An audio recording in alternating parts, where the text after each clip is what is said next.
Hi, welcome back.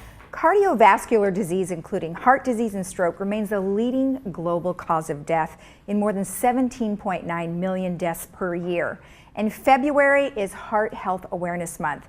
So we have Dr. Michael Galt, who is the Medical Director of Cardiology at MemorialCare Saddleback Medical Center with us, who's going to tell us about what it means to have Heart Health Month, as well as a procedure that could be life-saving. Welcome. Thank you, Lisa. I'm really excited to hear about Heart Health Month. I know we're at the end of the month, We are, but February. let's talk about what it means every year to everyone. Heart Health Month is huge. Obviously, heart disease is the #1 killer, and we're fortunate to have a community hospital that was built by the residents of Leisure World that has a top-notch cardiovascular program. Okay. And then this procedure is needed in how many different people per year? Many people. This is what's called transcatheter aortic valve replacement, and it's for people with severe symptomatic aortic stenosis. Okay. So that's one of the 4 main heart valves, that the valve gets narrowed and it obstructs the flow getting out of the heart to the body.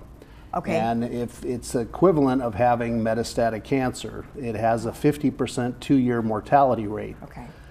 So it used to be that the only option to fix it was open heart surgery. Mm-hmm. Now we have a valve that's mounted on a stent that can be inserted through the groin with non-surgically placed into the diseased valve and deployed. Okay, now you have a video that you brought. Why don't we go do. ahead and run that, and that way you can sort of walk us through what's going on. Certainly. Okay, so we see it there. Go ahead. So this is the catheter going up into the aorta, and the valve is mounted on the catheter. We then pull the balloon back into the catheter in the body, which allows us to have it a smaller, lower profile device.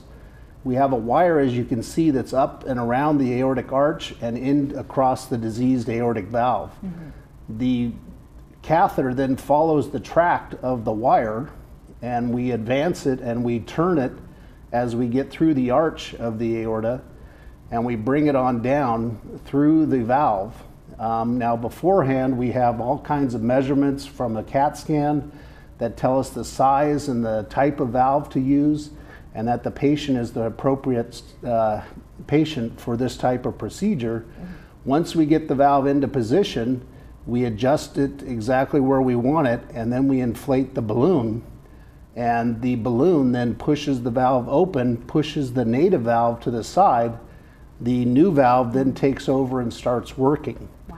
And so we then draw back the catheter and the wire, and because that metal stent is there, it helps anchor the valve into place. Okay. And it's just all done through the groin, so you don't have to do any incisions in the chest or open it up, so recovery is much quicker. Right. Most people get out of the hospital within 3 days. 3 days. Wow, that's amazing. I mean, the technology today is just incredible. Yes, it's fantastic. Are you finding that, I mean, with all of the technology I'm sure you've seen over time, would this be a pretty good advancement? It is. You know, we kind of have a couple of terms. There's either revolutionary devices or evolutionary devices, and this is a little bit of both, because stents have been around for quite some time, and this is an evolution of that because it's a stent that we've now actually been able to mount a valve inside of, which is really revolutionary. Right. And the fact that that works is incredible. It's been being done now since about 2007, and initially it was just done on people that were too high a risk to go through surgery, but it became so successful that it's approved for intermediate risk patients to go through this procedure. Okay, now hold up the valve again, because it's an interesting size. Is that like one size fits all? No, they come in 4 different sizes. And so we measure it based off of a CAT scan to give us the dimensions of the annulus of the aorta. Okay. And then we select the valve and we deploy the proper valve. But this is pretty much a life-size, actual size valve. Okay, all right. Well, I just never knew it would be so, Yeah. Such a good size, really. It really is. Okay, and then talk about, what are some of the symptoms that people would be feeling to know whether or not you need this? Typically, it's shortness of breath, which is a pretty common symptom, congestive heart failure, fainting spells, people feeling lightheaded or dizzy, or angina symptoms. The fourth symptom is that of sudden death. And unfortunately, symptoms from this severe aortic stenosis don't come in any particular order. So you can either have shortness of breath, angina, dizzy spells, or sudden death. So when people get to have severe symptomatic aortic stenosis, that's when we recommend that they have it fixed. Okay. And then it's just a matter of whether it's done the traditional surgical way or whether they're a candidate for this transcatheter approach. Okay, and I'm assuming that most people's doctors would be able to advise them on this type Absolutely. of procedure? Yes. Okay. Yep. Most internists are fully aware, as well as cardiologists. And it's usually an echocardiogram, an ultrasound of the heart, that is used to follow patients to see when they're a candidate to have this type of procedure. Right, okay. Now, I know we saw the video, but maybe you could kind of run us through like a step-by-step, which I know we talked about, but sometimes this might be easier for people to actually see the diagram. Sure. You can see the wire is across the aortic valve into the left ventricle, which is the main pumping chamber of the heart. Right. That valve with the balloon inflated is in the actual annulus of the aortic valve, which is the diseased valve. So this is for narrowed valves, not for leaky valves. Okay. We need to have calcium on the valve to help the valve to anchor into place. Otherwise, the valve can embolize and pull out of place. So if you Okay. don't have calcification of valve, you're not a candidate for this procedure. Right, okay. Now this is called a transaortic approach. So this would be someone that had diseased femoral vessels that we couldn't access it from down below, and we would actually stick through the aortic arch and go in between the ribs. So we okay. make a small incision between the ribs and then come in that way. We can also come in through the subclavian arteries or directly through the apex of the heart.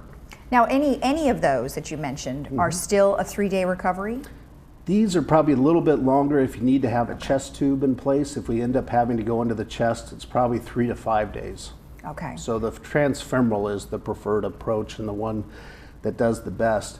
Now, fortunately, we're on the 3rd generation of these valves, and they've gotten smaller. So they used to be what's called 21 French. Now they're 14 French. So they're a third smaller, which makes it more accessible for more people, especially women, which typically have smaller vessels than men. And so it's made this, the transfemoral approach, much more likely for most patients. Right. Let's talk about your team. I know you have a team of doctors and folks that help out at MemorialCare. We do. We're very fortunate. We've got a wonderful team. We've got cardiothoracic surgeons. We've got a coordinator.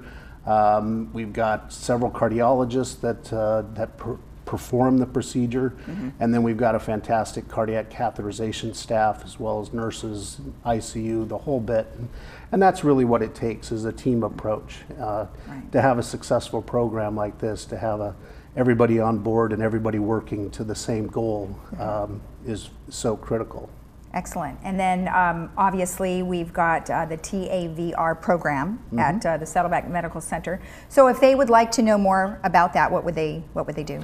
Certainly they would call. There's the website, the memorialcare.org/TAVR. Miriam Fathi is the director and the coordinator for the TAVR program.